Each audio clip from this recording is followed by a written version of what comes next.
નમસ્કાર મિત્રો, આપણે આખી જિંદગી મહેનત કરીએ, પરસેવો પાડીએ, કરકસર કરીએ, બે પૈસા બચાવીએ અને એ પૈસાથી આપણે જીવનમાં એક વખત આપણું સપનું પૂરું કરવા 4 વ્હીલર લઈએ, મોટી કાર.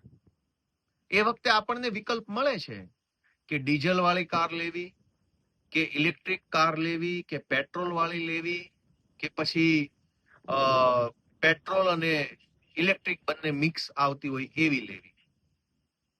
પણ આપણે એક વખત પેટ્રોલ કાર લીધા પછી એ કારમાં ઇથેનોલ વાળું પેટ્રોલ નખાવવું કે શુદ્ધ પેટ્રોલ નખાવવું એ ઓપ્શન કેમ નથી મળતો? મારી ગાડી છે તો મરજી પણ મારી હોય કે હું મારી ગાડીમાં કયું પેટ્રોલ નખાવીશ. રિલાયન્સના પંપથી નખાવીશ, નયારાથી નખાવીશ, એચપી થી નખાવીશ, કયા પેટ્રોલ પંપેથી કયું પેટ્રોલ નખાવીશ એ ચોઈસ હોવી જોઈએ. અને હમણાં સુધી હતી જ. હમણાં સુધી એવું હતું કે શેલના પેટ્રોલ પંપમાં પ્રીમિયમ પેટ્રોલ આવતું.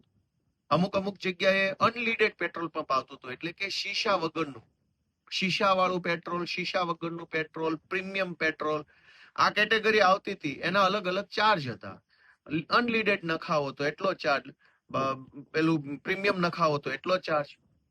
પણ અત્યારે જબરજસ્તીથી ભાજપની સરકાર ઇથેનોલ E20 પેટ્રોલ, એટલે કે પેટ્રોલની અંદર 20% ઇથેનોલ મિલાવટ કરેલું પેટ્રોલ જબરજસ્તીથી દેશની જનતાને આપવામાં આવી રહ્યું છે. આના કારણે 2-3 નુકસાન થાય છે. એક, કે જ્યારે પેટ્રોલ જ 100% પેટ્રોલ નથી, એની અંદર 20% ઇથેનોલની મિલાવટ છે, તો પછી પેટ્રોલનો 100% પેટ્રોલનો હોય એવો ભાવ કેમ? 20% મિલાવટ છે તો ભાવ પણ 20% ઓછો હોવો જોઈએ, કે E20 પેટ્રોલનો ભાવ 70 રૂપિયા, શુદ્ધ પેટ્રોલનો ભાવ 90 રૂપિયા. આ તો મિલાવટ 20%, ભાવ 100%.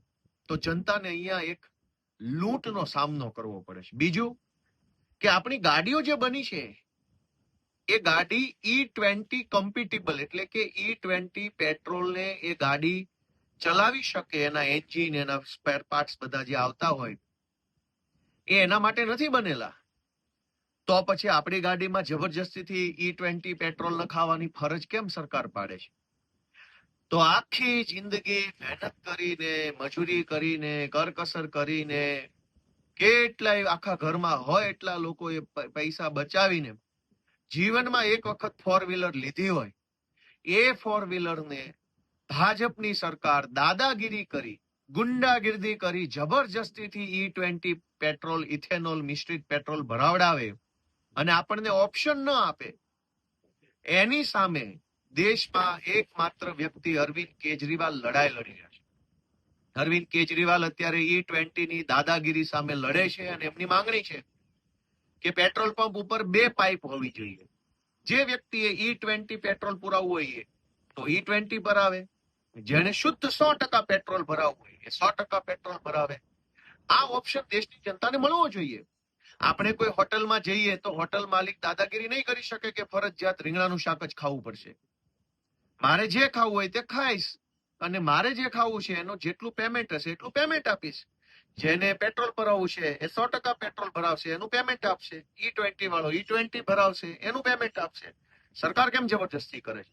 તો આ બાબતે અરવિંદ કેજરીવાલે એક ઓનલાઈન પિટિશનની શરૂઆત કરી છે અને એની અંદર stopE20petrol.com નામની એક વેબસાઇટ બનાવી છે. એની અંદર તમે જઈ અને તમારો વિરોધ નોંધાવી શકો છો, પિટિશનને સાઇન કરી શકો છો. ખૂબ ખૂબ આભાર.